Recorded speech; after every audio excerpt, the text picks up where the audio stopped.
कभी सोचा है कि आस्था या विश्वास जैसी चीजों को, जिन्हें हम महसूस तो कर सकते हैं पर छू नहीं सकते, उन्हें एक ठोस शक्ल कैसे दी जाती है? आज की हमारी पड़ताल इसी बारे में है कि कैसे बौद्ध और जैन धर्मों ने अपनी गहरी आध्यात्मिक मान्यताओं को पत्थर में तराशकर हमेशा के लिए अमर कर दिया। तो सवाल यही उठता है कि किसी विश्वास को एक ढांचे में कैसे ढाला जाए। सांची स्तूप की ये तस्वीर देखते ही ये सवाल और भी गहरा हो जाता है। ये सिर्फ पत्थर और गारे की कोई इमारत नहीं है, ये तो एक पूरे विचार को, एक पूरी आस्था को पत्थर में जीवंत करने की कोशिश है। और कमाल की बात यह है कि सदियों तक भारत के दो बड़े धर्मों, बौद्ध धर्म और जैन धर्म ने इस सवाल का जवाब सिर्फ और सिर्फ पत्थर से दिया। उन्होंने पूजा घर, मठ और स्मारक बनाए जो आज भी हमें उनकी दुनिया देखने का एक नजरिया देते हैं। अच्छा, इस वास्तुकला को समझने के लिए ये जानना जरूरी है कि ये फैली कैसे। इसमें सबसे बड़ी भूमिका थी संरक्षण की, मतलब उस दौर के ताकतवर राजाओं और अमीर समुदायों से मिलने वाले साथ और समर्थन की। और फिर कहानी में एक बहुत बड़ा मोड़ आया।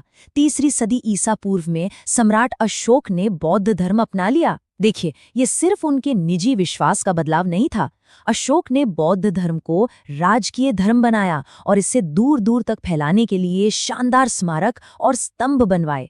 यहीं से कह सकते हैं बौद्ध वास्तुकला के सुनहरे दौर का आगाज हुआ। मोटे तौर पे देखें तो बौद्ध वास्तुकला 3 तरह के ढांचों पर टिकी है। पहला है चैत्य गृह, जहां सब मिलकर प्रार्थना करते थे। दूसरा है विहार, मतलब मठ, जहां बौद्ध भिक्षु एक साथ एक संघ की तरह रहते थे। और तीसरा और सबसे खास है स्तूप, एक गुंबद जैसा स्मारक। चलिए इन तीनों को थोड़ा और करीब से देखते हैं। इन दोनों ही धर्मों में वास्तुकला का जो सबसे शुरुआती रूप मिलता है वो है गुफाओं में। जरा कल्पना कीजिए कि कारीगरों ने पूरी की पूरी चट्टानों को अंदर से खोखला करके, तराश कर पूजा और ध्यान के लिए पवित्र जगहें बना दी। इस कमाल की तकनीक को रॉक कट आर्किटेक्चर कहते हैं।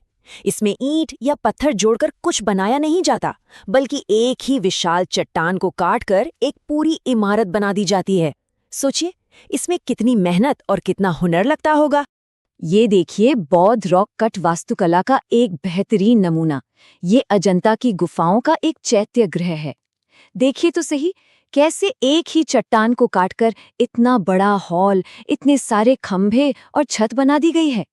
ये वो जगह थी जहां बौद्ध भिक्षु एक साथ आकर उपासना किया करते थे।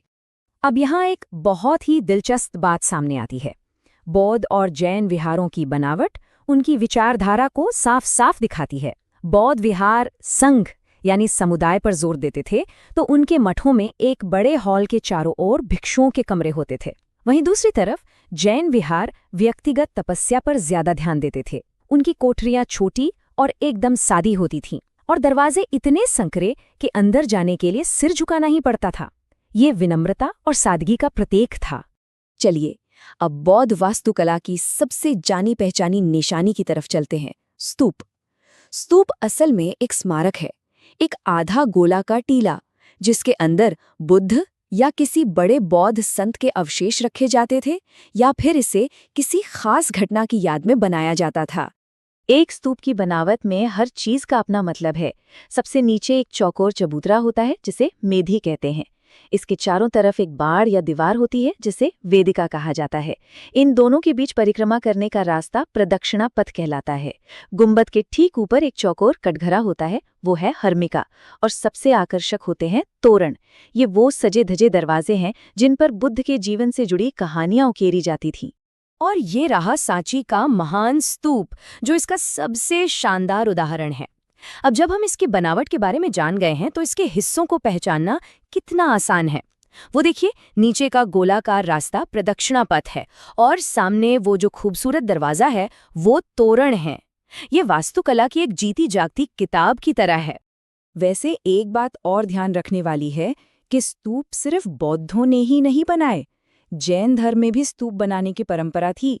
माना जाता है कि शायद उन्होंने स्तूप पूजा की ये प्रथा बौद्धों से ही अपनाई होगी। ये उस दौर के सांस्कृतिक मेलजोल का एक बढ़िया उदाहरण है।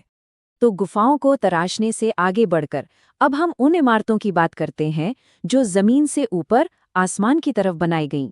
और यहाँ आकर बौद्ध और जैन वास्तुकला के रास्ते थोड़ी अलग हो जाते हैं। यहाँ दो बिल्कुल अलग अलग स्टाइल देखे जा सकते हैं। बाईं तरफ एक बौद्ध पगोड़ा है जिसमें कई मंजिलें और ऊपर की ओर मुड़ी हुई छतें हैं, और दाईं तरफ एक जैन मंदिर है जिसका घुमावदार टावर शिखर कहलाता है। पहली ही नज़र में दोनों का फर्क साफ पता चल जाता है। और ये फर्क सिर्फ बनावट का नहीं है, इसके पीछे गहरा मतलब भी है। बौद्ध पगोडा की कई मंजिलें ब्रह्मांड के 5 तत्वों धरती, पानी, आग, हवा और आकाश को दर्शाती हैं।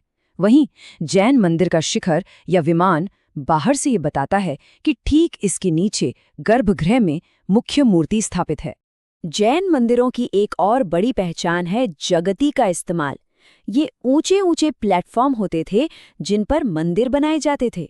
इसका मकसद सिर्फ खूबसूरती नहीं था, बल्कि पवित्र जगह को दुनियावी जमीन से ऊपर उठाकर उसे एक खास दर्जा देना था। तो हमने देखा कि कैसे दो अलग अलग आध्यात्मिक रास्तों ने पत्थर पर अपनी अपनी छाप छोड़ी। चलिए अब एक नज़र में इनके मुख्य अंतरों को समझते हैं और इनकी साझा विरासत पर बात करते हैं। ये टेबल इन अंतरों को बिल्कुल साफ कर देती है। बौद्ध वास्तुकला स्तूप, पगोड़ा और सामुदायिक विहारों के लिए जानी जाती है। वहीं जैन वास्तुकला में मंदिरों पर ज्यादा जोर है, जिन्हें दक्षिण भारत में बसदी भी कहते हैं, और उनके मठ व्यक्तिगत साधना के लिए बने थे। और हाँ, एक बड़ा फर्क ये भी है कि जैन मंदिर अक्सर जगती जैसे ऊंचे चबूतरों पर बनाए जाते थे। जैन वास्तुकला की एक पहचान है उसकी बारीक और बेजोड़ नक्काशी। जैसा कि यहाँ बताया गया है, माउंट आबू के दिलवाड़ा मंदिर तो इसकी मिसाल है। वहाँ संगमरमर पर इतनी महीन कारीगरी है कि देखकर लगता है मानो वो पत्थर नहीं बल्कि संगमरमर के धागों से बुनी कोई जाली हो। ये कारीगरी भक्ति की इंतहा को दिखाती है। आखिर में ये सब हमें एक बड़े सवाल पर लाकर छोड़ देता है। आस्था के ये पुराने नक्शे, ये इमारतें पवित्र जगहों के लिए हमारी गहरी मानवीय जरूरत के बारे में क्या बताती हैं?